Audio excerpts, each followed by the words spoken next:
Hello, Mark. Joe, how are you? Very well. Yeah. Yes. Yeah. Hey, it's been a while. It has been a while. So I know lots of time has passed. I know you're a father and you have kids in the right age for this question. So I'm going to ask, Okay. have you ever been best man or an usher as a member of the wedding party? Oh, yeah. Bring up that pain point. Thanks a lot. I knew it was one that you... I feel like I've, had lots of good friends and lots of them have got married, but I've never been chosen to be the best man. I can only assume it's because I've never was the best quotation mark man. So yeah, no, I have been a best man, but I mean, it's a very stressful day if you're the best man because you take on all kinds of responsibilities that you don't really have much to do with. I remember when my buddy Jeff was getting married, we're waiting at the chapel at Huron University now, and we start to hear bagpipes, and Jeff's like, someone's practicing their bagpipes. But what had happened was his wife to be had actually arranged to have a piper. Oh. And so I'm like, do you want me to take care of him? I'll take care of him. So I roared out of the room, ready to just like beat the crap out of some piper who had been hired to do that. Wow. But I guess his playing was such that it sounded like he was practicing. It sounded like he was practicing. But he was just warming up. He was actually very good. Okay. So, Michael, have you ever been a best man? Have you been? I was, and I screwed it up.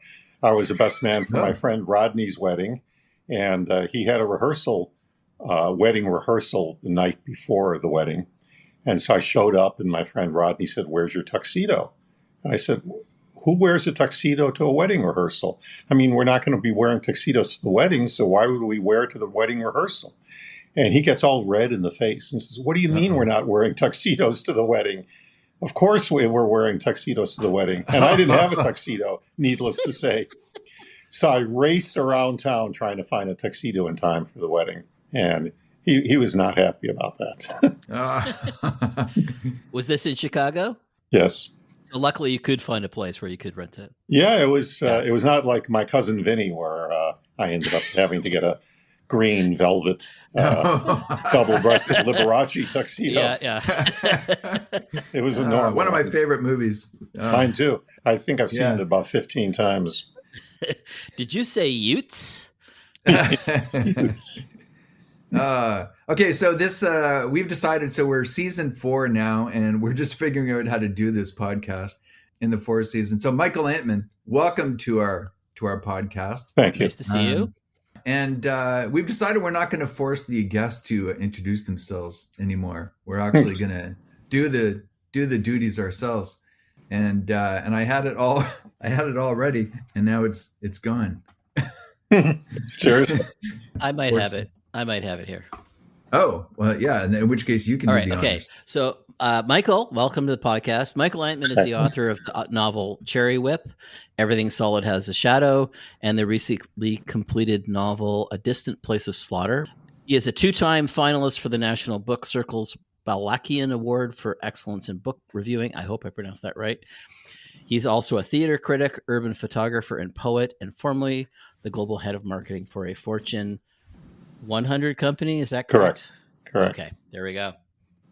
Nailed it. Well, except you forgot one very important fact. Oh, what's that? Also recently published the 20th anniversary edition of Cherry Whip. Well, that was with a little up-and-coming indie publishing company, Donovan Street Press. I did mention the book. Okay, yeah. By the way, I got my copies of the 20th anniversary edition of Cherry Whip in the mail this afternoon, and I just opened the carton. That's always a great moment for an author. Absolutely, yeah. Did you record it, like the unboxing, or for? No, because I see everybody doing that on Instagram, and it's kind of corny, and I don't know. I just didn't think to do it. Last time I did it, I got my cats involved. So, because it's a box, right? So I know they're going to be interested. So I just put them on the counter and said, "Oh, look, it's a box, guys." And they said, "There's nothing cats love more than boxes." It's the best. This is true. The best. Now you do have to pick out and examine every book. So one of your fellow label mates, Matt Watts, we ordered him a bunch of books, and a whole slew of them were damaged. We had to send them back. So really hoping that's not the case with your books. I didn't see any that were damaged, although it was packed without any paper or padding, so I think I got lucky. They slid around a bit, but they all looked fine. Good, yeah. And are you liking this edition? Or it's beautiful. I love it. I love the cover. The cover is beautiful. Yeah, I will tell the designer. He'll be happy to hear it. He actually designed that cover almost 20 years ago when the first edition was printed. I was never thrilled with the cover of the initial edition, but I didn't have much say over it. And I asked the designer that I worked with at work to do an ad for Cherry Whip, which we ran in some literary publications. And the ad, I loved the design, and I showed it to the publisher. And she said, that looks more like a book cover. And I was thinking, exactly. And that's the design that we used for the new edition, was the same design that he had done for the ad close to 20 years ago. He had to search through his old files to find it, and I was very glad he did. But yeah, I'm very happy with the way it looks. And the interior design is excellent, the typography, and it's just a pleasure to hold and read. Excellent. We should actually tell the story of how this publication came about. And because you're the guest in this podcast, we should let you do the talking. Well, it came about because of you guys. I did an earlier recreative podcast, as you both know, and I really enjoyed it, and I think it went pretty well.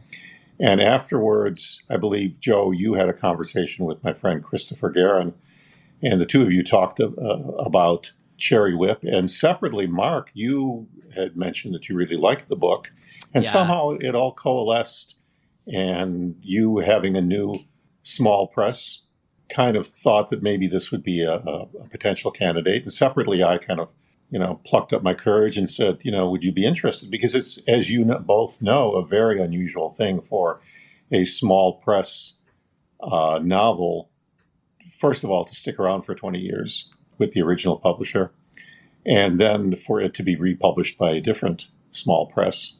I've never actually seen any other examples of that. So in my mind, it was a little bit of a miracle. It was wonderful because I wrote it back in 2001. Took me 3 years to find a publisher. I had an agent for a couple of years. He wasn't able to place it. It was very frustrating because he came very close with Random House. One editor at Random House accepted it, and I was just so excited. And then her boss said, well, I was in Tokyo once, and I didn't think this was realistic. So she overruled the first editor. And so at that point, my agent went back to being a magazine editor anyway. So I ended up looking on my own for legitimate small presses. And we have to say that these days to distinguish between actual small presses and vanity publishing, which I was not interested in. So I did find a legitimate small press. And even though I was never happy with the cover, I have to say that the publisher and owner did a wonderful job of editing. She was a line editor for several of the, as you know, Mark, for several of the major publishing houses, and she knows what she's doing. And so she did a beautiful job on the line editing and made it as close to perfect as you can get. And like I said, she kept it in print. Now, the marketing and distribution were problematic, I would say, but that's what happens when you're dealing with a small press. I did a lot of marketing on my own, but overall I was happy and had kind of put it all in my past and said, well, that was a nice experience. And I had other books to write. I wrote a memoir. I wrote a second novel, which was published by a different small press. And then I recently completed a third novel, which is currently out to agents, looking for an agent. And I kind of put, Cherry Whip in my past. And then as a result of the serendipity of this podcast and Mark championing it's not serendipity, man. This is big. Because I'm going to say this because it's my favorite ENC book. Oh, well, thank you. And she published my first book too, but of the two, I actually still prefer yours. So, yeah, all the things you said are true. But she was an amazing editor. She really she was. Great. Yeah. Well, it's a great book. Editor. She still is. You can find her, people. But I mean, like, after I talked to you when you were first on the podcast, I thought it was such a great conversation, and you were such an interesting person that I ordered your book. And so it came in and I read it with some trepidation because, sometimes you read these. Yeah, the cover's not good. But immediately I loved the book. I thought it was, and still think that it's exquisitely written. And it thought it was a shame that it was out of print with the other publisher. And so to me, it just, made sense. And when you're operating a small press, and you've got to do all this work on these books, you don't want to work on a book you don't like. Right. Because it's going to be a massive amount of work. And you're going to have to read it multiple times. And in the case of your book, I'd already read it once. But I looked forward to reading it again because I just love the main character, Hero. It's just being in his mind. I mean, it's probably not a mind I would want to spend multiple, Or is it Hiro? It's Hiro, right? Well, the woman he meets in the U.S., Maureen, calls him Hiro as short for his name, Hiroshi. I don't think he would have been referred to as Hiro or Hero in Japan. Right. He is the protagonist of the book, not particularly a hero as such, but she uses that term affectionately because she kind of helps rescue him from his idiocy. I think it's a very good point that most people probably wouldn't want to spend a lot of time in his mind. Not that there was anything sick or awful about him, just that he overthinks everything. And that sort of is the central theme of the book, that this is a character who overthinks everything except what really matters. He overthinks everything but understands nothing in terms of what's really essential about life. And the story is a story about how he comes to terms with who he actually is and why he is so obsessive about. He is the original FOMO character before that term was even invented. He's got this obsessive fear of missing out, and he wants to experience everything new. He's not a hedonist as such. He just wants to experience everything. And he has endless, boundless curiosity. But of course, he doesn't really realize that he's doing this and he is this way because he's suppressing something that he doesn't want to really face about himself and about his past. So the book is predominantly a comedy. It's a funny novel, but because he's funny. But there's also an element of tragedy to it in the sense that he is, in fact, suppressing something tragic from his past, something that really wasn't his fault, but he did in some way take some responsibility for, unfairly to himself, but he did. And I love the notion of people coming to terms with who they are and understanding why they did all the crazy things they did. It happened to me. I think it happens to most people. And of course, almost by definition, it always happens too late. So we only understand these things in retrospect. Yeah, but nonetheless, it's very satisfying, I think, to come to terms with who one is as a person. And that's really what the novel is about. And what's the famous line, life must be lived forward, but understood backwards. Exactly. Kierkegaard. Yes. And we should mention as well that, I was counting on you, Mark, to know that. But we should mention as well that, of course, Hiro, it's not giving too much away to say that the predominant exterior struggle of the book is that he becomes paralyzed shortly after arriving in New York as a young jazz prodigy. And then so he's got to deal with all this psychological baggage while also dealing with this physical impediment. Yes, but even more to the point, it is precisely because of this physical impediment that he is forced to deal with this psychological baggage, because he can no longer run around like crazy seeking after new sensations. He's strapped into a hospital bed, unable to move. He's paralyzed from the neck down temporarily. It's an illness called Guillain-Barré syndrome, and it was based on my father's own experience with Guillain-Barré syndrome. It came on very suddenly. One minute he lay down for a nap and was feeling fine, and when he woke up, he rolled onto the floor and he couldn't move.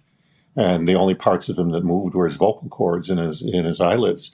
So it's a frightening disease, but on the other hand, it's almost in 95% of the cases, it's largely to entirely curable. So it's not the tragedy that some neurological illnesses are, but it gave him an unexpected gift, which is enforced idleness and the need to explore the only thing he was still able to explore, which was his own mind and his own past. And so all these things from his past, in particular what happened with his sister, she kind of evolved from having a rich fantasy life to being actually mentally disturbed. She was older than Hiroshi, and therefore he had no real responsibility over her, but he still felt like he could have saved her in some ways. And I don't think I'm giving away too much to say that. And so he's in a strange country, in a strange city, in an overwhelming city, New York, and he meets all these people that are just absolutely baffling to him. And everything that everybody says to him, he tries to interpret. And it's not a question of English language skills. He's fluent, but he just overthinks everything that everybody says and tries to read into it. What did they really mean? And this tendency to overthink things becomes forced inwards as he's lying in the hospital bed, unable to move. And he starts thinking about the things that really matter for the first time in his life. And he has a breakthrough.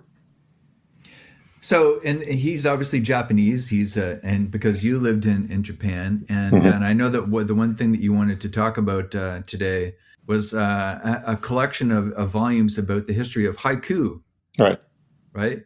So, and I was amused in our correspondence leading up to this podcast, where you said that you had haiku published in, what was the name of the magazine? Mainichi Daily News. Mainichi Daily News. Yeah. Yeah, and then it turns out that Mark has also been published haiku, yes. And like, what are the odds?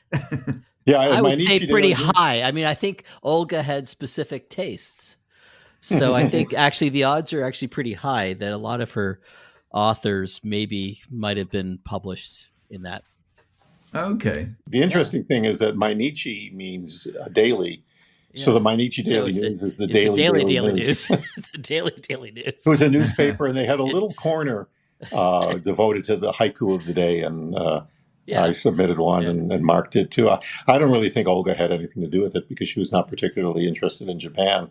No, but I think there's something. I actually think there is something about haiku that is very. It helps for developing your writer voice. Oh, absolutely. Writer's voice, and I think it's not a coincidence that both of us have had haiku poems published by that. Right.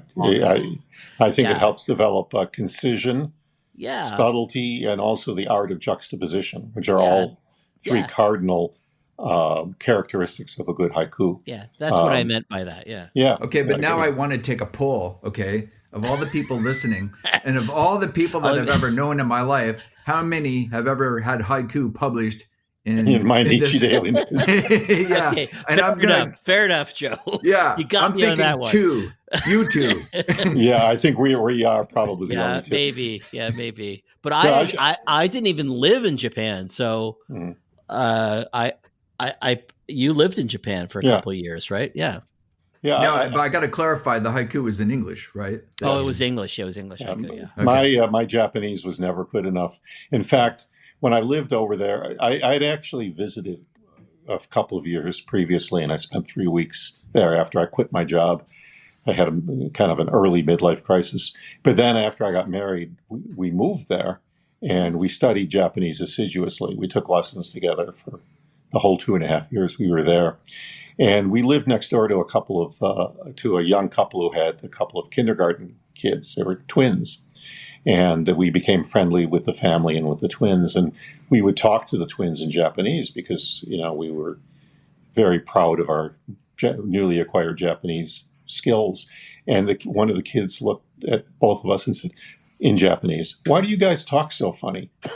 So, in essence, we weren't even at kindergarten level, is what I realized. In terms of our language skills, I should say that my interest in Japan started a long time before I even knew what a haiku was, and certainly way before I'd ever moved to Japan. It started when I was in high school.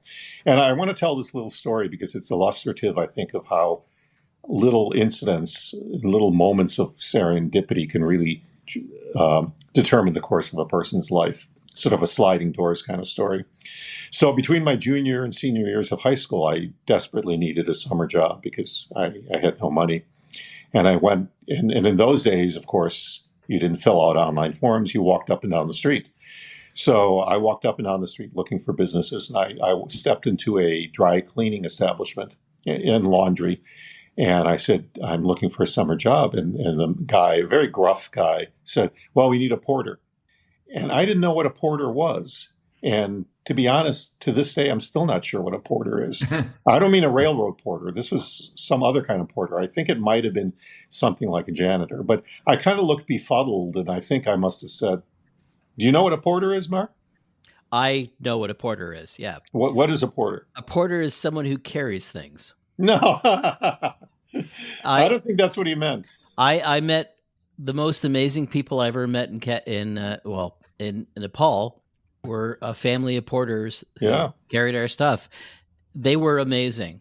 They were just incredible to me. Like that, and they called themselves porters. Porters, yeah. Quite proudly. And I think there actually is a Japanese word for porter, which is quite revered, which is called boku. Ah. Well, I don't think that this dry cleaning establishment was very similar to a mountain climbing in Nepal. I think he probably meant mopping the floors. Oh, okay. It was a polite term. So I said, I don't know what that is. And he got disgusted with me and he shooed me out of the dry cleaning establishment. I didn't climb any mountains that day. Let's put it that way. So I kind of wandered next door and I stopped into this radio repair shop. And it turned out to be a Japanese radio repair shop. This was back in the days when the Japanese completely dominated consumer electronics. It was called Naigai USA. And they said, sure, we're looking for a stock boy. And so I became a stock boy. Terrible, terrible stock boy with very poor stock boy skills. The Japanese guys were constantly taking the cartons I'd stapled together and ripping them apart and restapling them and saying, see, this is how you do it. And I never quite got it right. And it was very hard work. It was sweaty. I spent all day unloading trucks and reloading them and going to various warehouses and so forth. And every day I would go to this place called Chicken Unlimited and have an enormous lunch because I was working so hard. And I was, in those days, very skinny, about 6'3" and 155 pounds. So I would have a double cheeseburger and a chicken breast and a chicken leg and a large order of fries and a large Coke and an apple pie. And that was barely enough to keep me fueled. So one day I was getting ready for lunch and the owner came in with a big tray filled with what looked like snowballs to me. And I took a closer look and they were perfectly round, perfectly spherical rice balls. And he also was a very gruff man, but he kind of thrust the tray at me and said, take a couple. So that was my lunch. So I grabbed these perfectly round rice balls, which are very large, and I bit into one, and inside were these golden orange salmon eggs, ikura. And I had never heard of anything like that. To me, it was miraculous.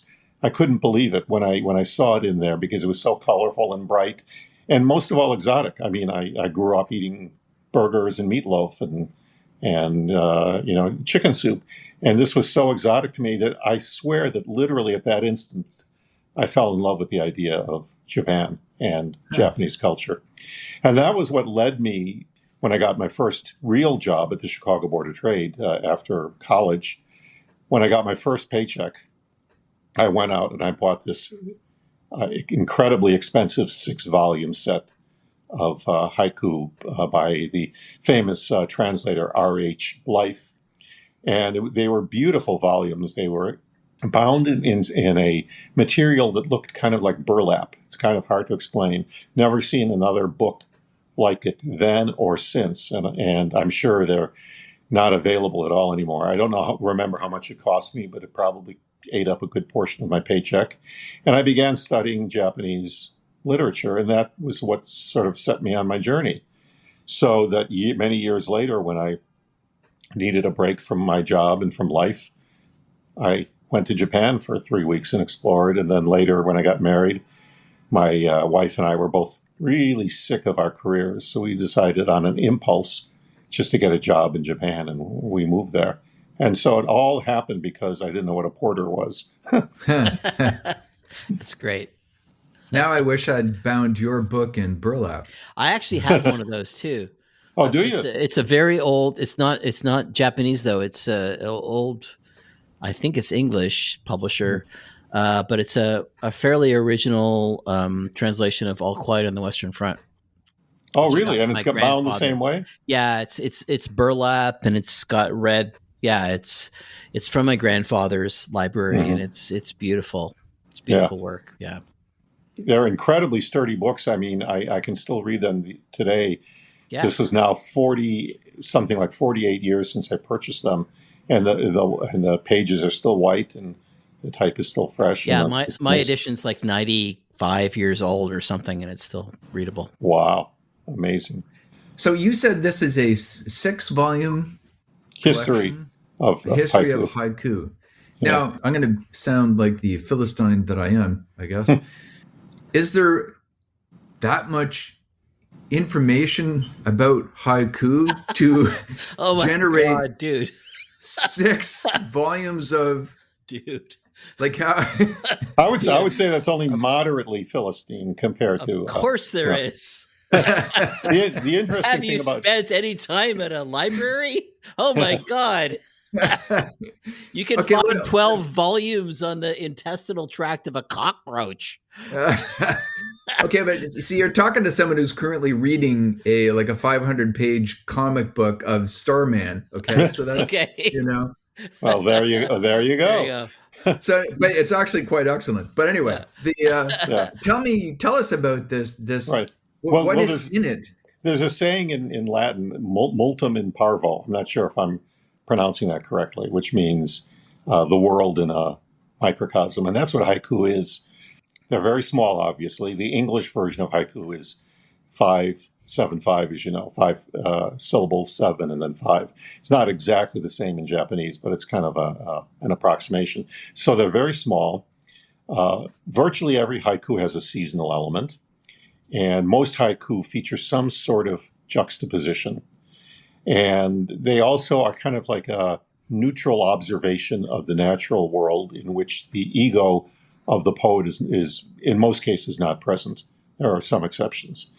But the most interesting thing about haiku is that they're like microcosms. They contain the universe in miniature. And you can look at a haiku and read it one way, and then if you shift your vision a little bit, like an optical illusion, a whole nother dimension opens up. And these books, by R.H. Blythe, he takes each of these haiku, famous haiku. The first 2 are actually the history, and the last 4 volumes are divided by season, spring, summer, autumn, and winter. And he takes each one and kind of, he doesn't exactly analyze them, but he looks at them from various angles, sort of the way you look at a gem from various angles as you hold it under a light. And it reveals all these beautiful facets. They kind of throw off sparks, so to speak, of different meaning. And haiku is fairly closely associated with Zen practice because it's something about emptying the mind and removing the ego and just sort of letting the world flow through you. And that's what a good haiku does. And it opens your senses and your sensibilities to the possibilities of the world, but in a very subtle, very low-key way. I've always disliked literature that lectures and that talks at me. I feel the same way about singing. I don't like being sung at. I like being sung to. I like the subtlety of it. And that's what haiku does. They don't lecture you. They don't tell you what to think. They don't talk at you. They simply observe in a very subtle kind of way. And I became kind of transfixed with it. And this was, as I mentioned, I purchased this with my first paycheck. And as I spent my early years at the Chicago Board of Trade learning, the financial markets, which was not something that came naturally to me because, I was not naturally a financial person. I kind of distracted myself by writing haiku and exchanging it with my friend Christopher Guerin, who was a previous guest on Recreative. Yeah. And he and I would send letters to each other several times a week with our latest haiku. And we eventually put them together in a collection. We never published it, but we were both happy just to have created this collection of our haiku. I think we had 100 each. It was called Here Are More We Missed, was the title. It was based on a haiku I wrote that went like this. Remember, we chased fireflies all summer long. Here are more we missed. And that became the title of the collection. And it really kind of kept our spirits up as we both kind of adjusted to having to face the shocking reality of actually having to work for a living, after college. Yeah, it sucks. It sucks. It was very tough in the early years. And so that really softened the blow in some ways. And when I would go on vacation and go hiking in the mountains or whatever, I always had my eyes open. I was looking for things to write about. And it made a big difference because I saw the world more clearly and more sharply. So did you do, you and Christopher, I think it's called, actually, there's Renku, which I think is like a single poet sort of expanding on a theme or playing with a theme. But there's also one where you play back and forth, and I don't know what the term for that is. Is that senku or something like that? Or I don't remember the term for it, but I know exactly what you're talking about. So did you do that? You you sort of give him a haiku, and then he's got to bat it back to you. And did you try that? We did that a few times. Oh, cool! That's so cool. We also wrote a lot of senryu, if I recall correctly. That's the term. I may be wrong. But senryu is humorous haiku, and I wrote quite a few of those, basically about absurdity. I wrote some sexual haiku, which may seem like an odd combination, but we tried all kinds of experiments. And then we, of course, would critique each other's haiku. We were kind of like miniature R.H. Blythe types. So cool. And it was, in your 20s, I don't know about you guys, but for me, when I wasn't sleeping, I was either working constantly because I was trying to establish myself in my career, or obsessing about girls and looking for a girlfriend and going out on dates. And I would go out every evening and, in search of entertainment that I didn't really realize until later was a way of kind of compensating for the difficulty of, learning a career from scratch. And that was kind of all consuming. So the haiku was sort of this wonderful little diversion. And it also brought me into contact with larger aspects of Japanese culture as well as Japanese literature. And I began reading all the great Japanese novels. This happened more in later years. Some of my favorites, like Mishima and Kawabata, are two of the greats. Mishima was particularly impressive, and I was very surprised. Yukio Mishima, he was the novelist who wrote The Sailor Who Fell from Grace with the Sea and many other famous novels, and he very famously committed seppuku, and it was kind of a sensation in Japan. I was very surprised to find out that he was considered by Japanese people, including the literati, as a weirdo. He was not at all representative of Japanese culture at all, as it turns out. He was just a very strange character, but a brilliant, brilliant writer, one of the greatest of the Japanese writers. It's interesting to me how you came to haiku, because it's very different for me. I came to haiku through Buddhism. Yes. I was very much into Sonri Suzuki, right. So a Japanese Zen master, and I read his book, Zen Mind, Beginner Mind, and I just kept noticing that he kept using haiku as his point of reference for how to understand Zen.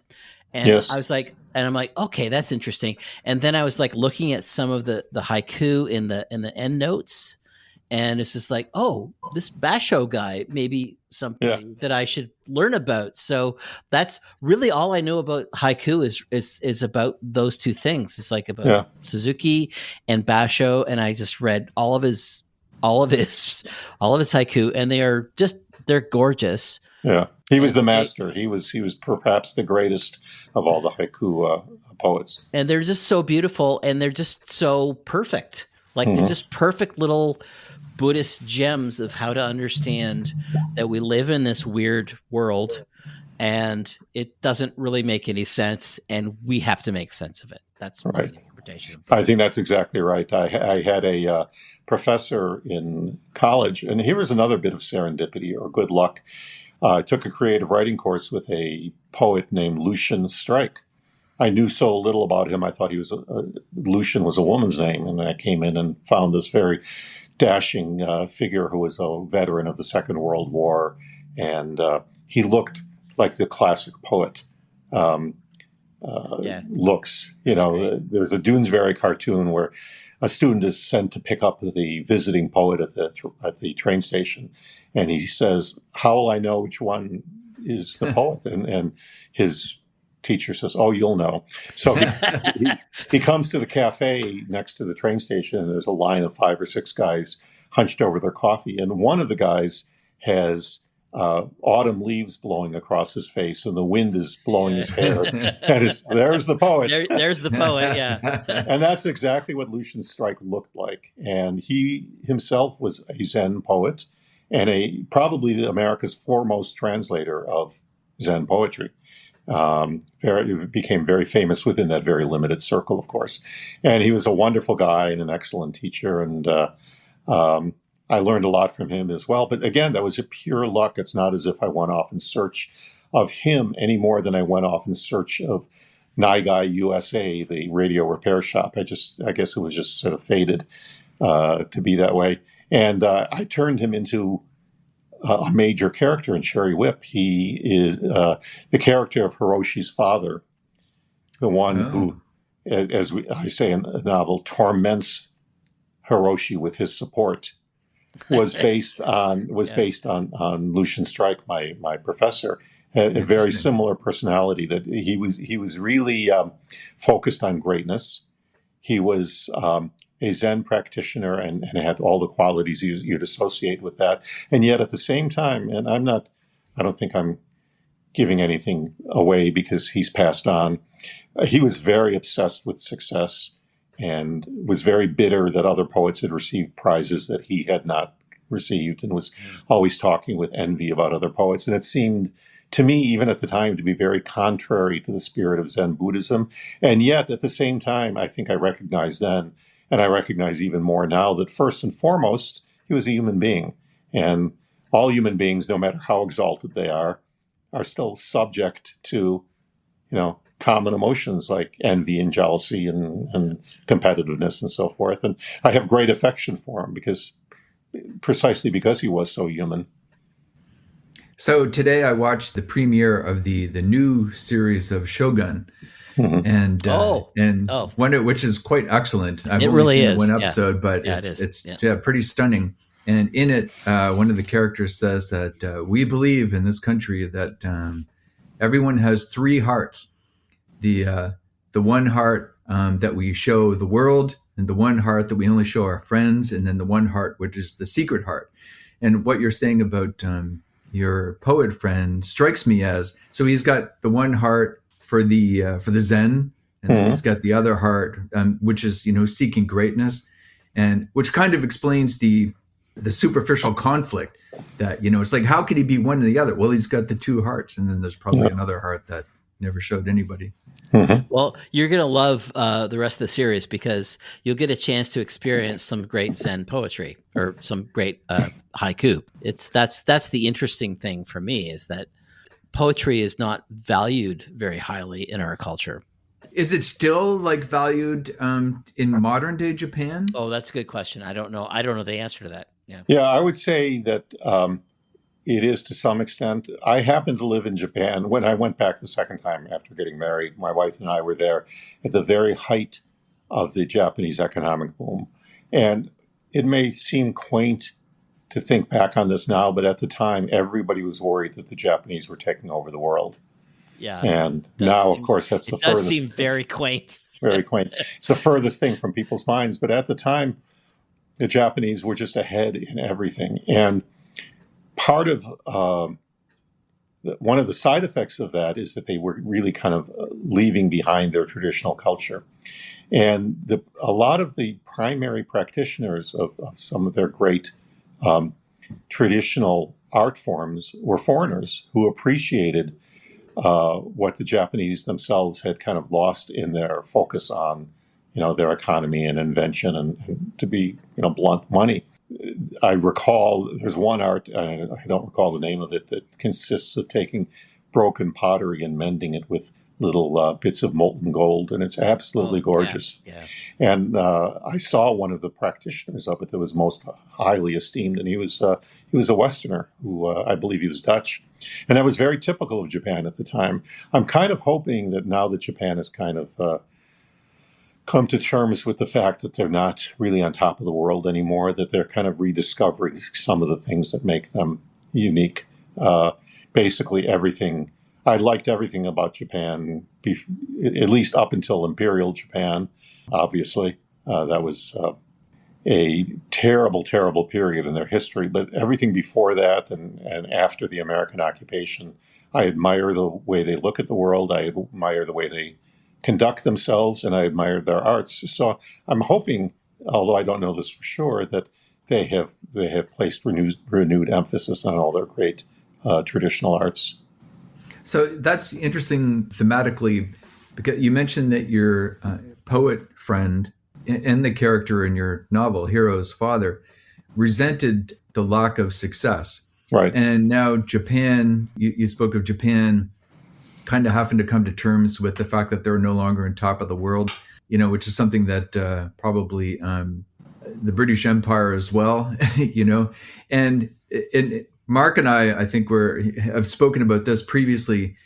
Many writers and artists have to, I think, eventually come to terms with the fact that they're not going to be the next, Noel Coward or Stephen King or, right. And how do you personally feel about that? Do you still harbor ambitions of, being an acclaimed writer, or where do you sit with that? That's an interesting question. That's a very fraught question because, and I'm going to be very blunt, very, very honest, which is to say, I consider myself extremely lucky that I didn't have any good friends or people I went to college with that became extremely successful writers. Because if I had, I probably would have had terrible issues with envy. It probably would have gnawed at me. And in fact, I didn't. I mean, I went to school with and know a lot of really good writers, but I'm just talking about, success in the outside world. I really haven't had to deal with that issue of envy. There's no question that I had delusionally, optimistic views of my future as a writer when I was in my early 20s. I thought I was, yes, I think there's nothing wrong with that. I'm the best. Yes, there's nothing wrong with that. I'm the next Hemingway. Exactly. And there's nothing wrong with that because that's what being in your 20s is all about. Yeah. You're filled with ambition and eagerness and optimism. And furthermore, how can you be a writer and put up with all the slings and arrows of, of rejection if you don't think you're really good? I think it actually, thinking you're really great as a great writer makes rejection more painful, because if you don't think well of yourself or think you still have a long way to go, you get a rejection slip and you go, well, yeah, maybe they're right. But I would think, how could they possibly have not seen my greatness? And it is the fate of all writers, especially in a country like America that doesn't particularly value its artists, that you're going to feel overlooked and underappreciated. And that's just a fact of life. I've come to terms with it. I've mellowed quite a bit. I still think I'm a great writer, but I no longer have that same, and I still want to be successful, and I want to be discovered, and I want people to read my work, but I no longer have that same sense of gnawing frustration that I had. And it's a protective instinct, because when you're a writer, you go through the mill, no matter who you are. It's incredibly difficult to get an agent, a literary agent. I've had 3 of them, and yet none of them have sold anything. All 3 of them ended up failing. And I'm not angry with any of them. They all tried, but they all failed. And I've had close calls, and I've had frustrating rejection slips. I've had stories that I thought were great that I know will never see the light of day. But when you reach a certain age, you just sort of accept that, and you cherish the victories where they happen. And one of them is Cherry Whip being rediscovered after 20 years and republished. That makes so many of the frustrations worthwhile, you know? Yeah. And it's good to know that there are some victories out there and some good things that can happen. Well, So see, just because to- I liked what you had said. Pardon me, Mark. I liked what Michael had said about Japan reconciling itself with the fact that it isn't, maybe the world's greatest nation or, at its peak anymore, but causing it to reflect back on its past and its, to cherish what it is about itself that's special. Mm-hmm. So maybe when we don't become, world famous or rich or anything, these are the hidden silver linings. Absolutely. Or golden linings. Golden linings, so right? To get back to I looked it up. So it's I don't know how to pronounce this word. Kintsugi. I think it probably is right, but I'm not sure. So that's the art of like taking a broken, cup or something out of porcelain and then putting it back together and then putting gold between where the cracks are, and it becomes more beautiful. And in a sense, that's what happens for us as writers. Like we have this original imagining of like being, Charles Dickens or whatever, and we're not. But then we actually do see that people appreciate our work, and there's a beauty to it as well. Couldn't agree more. And it's very interesting because this circles right back to Hiroshi, who is a jazz prodigy and a jazz genius who has a tremendous future. He plays the jazz clarinet, which is an unusual instrument these days in jazz. It wasn't unusual back in the day, but now it is. Yeah.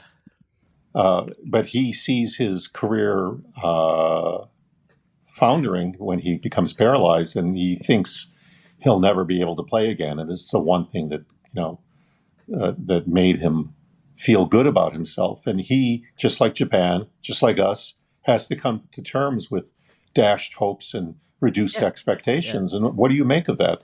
And a lot of the novel is about how he comes to terms with being a different person than he thought he was going to be, and how he comes to terms with not being great with a capital G, but something else instead. It's still important. And I have to say, because we've interviewed him, I got to mention Spencer Evans, because he is a jazz clarinet player.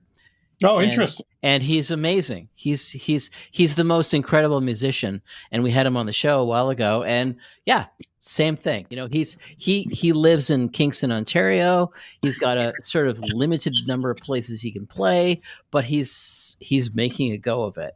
When I actually read Cherry Whip, that was the first person I thought of. Was interesting. I didn't even know of his existence. Yeah. That's great, because it is an unusual instrument these days. It is. Yeah. So if you've ever listened to Cowboy Junkies, he plays all the clarinet bits. Oh, you're kidding. Well, I'm a big fan of the Cowboy Junkies. Yeah. That's very impressive. All the clarinet in that. We're talking about coming to terms with the realities of life, basically, knowing that you're not going to be great. And I would add to that even those who were great had to come to terms with the failings anyway. It's not as if Hemingway rested on his laurels. He was obviously a very tormented person, and most great writers who reach great heights are unhappy and dissatisfied. That's just the nature of life. You never reach a final destination as long as you're living. But the important thing is to keep on moving. I mean, I'm getting along now in years, but I'm still writing. I'm recently completed the novel A Distant Place of Slaughter. It was co-written with a woman named Irina Veletskaya. It's based on her amazing life story. And, I'm out there constantly trying to find a new agent, and it's extremely difficult, even more difficult now than it was in the past when I've had agents. And at the same time I'm doing that, I'm working on a sequel to it, on a new novel, because you have to keep on moving and coming to terms with the fact that you may not be a world-beating success is not the same as giving up. You still, if you're an artist of whatever caliber, that means creating art. As Scott Turow says, he's a writer that I used to know a little bit because he lived across the street from me. We went out to breakfast once, and he said, Michael, remember one thing: a writer writes, and it's that simple. All the rejections aside, all the frustrations aside, it doesn't matter. A writer writes, and I appreciated his, concision and the wisdom of that statement. You are who you are, and if you deny that, you're going to be unhappy. So I'm a writer. That's what I do, and so I continue to write. And I'm going to wrap this up here. Oh, no, you're not. I got a haiku for this. But I was going to say I'm not wrapping it up this instant. Oh, so, sorry. Yeah. No. But I got to wrap it up eventually because I'm a writer. But if I don't wrap this up, I'm just going to be a podcast editor as opposed to. Well, I have a haiku from Basho. Or I'm probably not pronouncing that right, but okay. This English translation is perfect because it's exactly what we're talking about. So, the summer grasses, all that remains of warriors' dreams. Exactly. Wow. Yeah, these haikus make you think. Yeah, they're awesome. They great. resonate, don't they? They just make you go. They do. But now, before we completely wrap it up, I wanted to ask: do you guys remember, or do you have the haikus that you had published in that? Oh yeah. I don't, unfortunately. I know I've got a clipping somewhere, but I couldn't find it. I looked for it. This was a summer haiku. And before I say the haiku, do you know what kanji is? No. That's a Japanese ideographic writing system. The very complex. Okay. Yeah. The very complex figures that stand for words. And I was trying to learn kanji. I ended up learning about 200, which is a pitifully small number. I think you need something like 25,000 to be able to be fully literate. But anyway, the haiku goes like this. Practicing kanji, I press the tip of my pen to a tiny net. That's great. Yeah. Okay, so I need to encourage everybody to go out and purchase a copy of Cherry Whip, the 20th anniversary edition. It's an excellent book. Great as well speaking to you again, Michael. Perhaps we'll have the opportunity. I mean, there's always so much to talk about. We'll have you on the podcast again. Well, I have to say I enjoyed every minute of it. It's always a delight talking to you guys. You're the best, Michael. Thank you.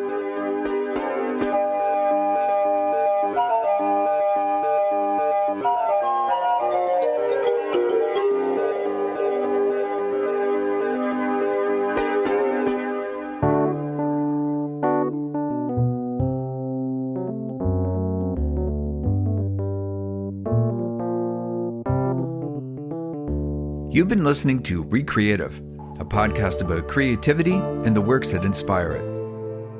Recreative is produced by Mark Rayner and Joe Mahoney for Donovan Street Press Inc. in association with Monkey Joy Press. Technical production and music by Joe Mahoney, web design by Mark Rayner.